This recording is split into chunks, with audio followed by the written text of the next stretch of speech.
aperitius musicals és una cita a les biblioteques de Barcelona de 4 concerts diferents, la música del Renaixement, la del Barroc, la que escoltava Gaudí i la música del segle passat, sempre combinant les cançons amb l'explicació de les mateixes i situant aquella música en el context històric en el que es va fer. L'objectiu és apropar la música al conjunt de població i d'usuaris que tenen les biblioteques i a partir d'aquesta música oferir uns fons que es troben en les biblioteques, CDs, llibres, revistes. Israel, mira tus montes,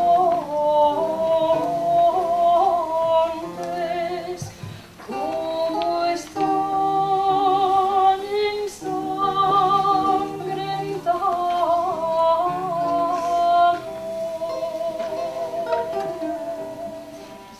Aquest concert és un concert que bàsicament tractem la música del segle XVI, del Renaixement espanyol, i el fem amb instruments còpia d'originals, amb vihueles, viola de mà, viola de gamba, i fem servir 2 veus.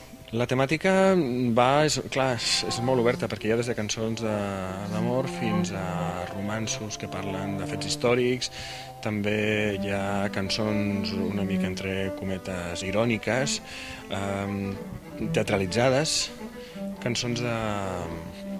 bàsicament els mateixos aspectes que tocava la literatura, perquè en aquella època música, literatura, els poemes es posaven en música, tractaven el mateix que els poetes tractaven, els músics.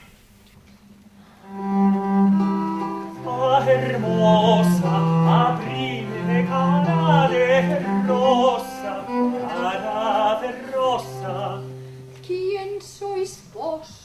Soy un hombre, pues decidme vuestro nombre. Aquest és un roman dels més famosos que va haver-hi a l'època. És un romanç que comença amb 10 abans de la caiguda de Granada, quan es pren la ciutat d'Alhama, i llavors parla de la pèrdua precisament de l'Alhama, i després, 10 anys després, va caure Granada, i també aquest romanç continua explicant la pèrdua d'una cultura, la pèrdua de tota una cultura musulmana a la península. Y que las caixas de guerra apriese toquen alarma, porque lo oigan sus moros, los de la Vega y Granada. Ay, de mi Alhama. Los moros que el son oyeron, que al sangriento mar te llama, 1 a 1 y 2 a 2 juntados será en gran batalla. Ay,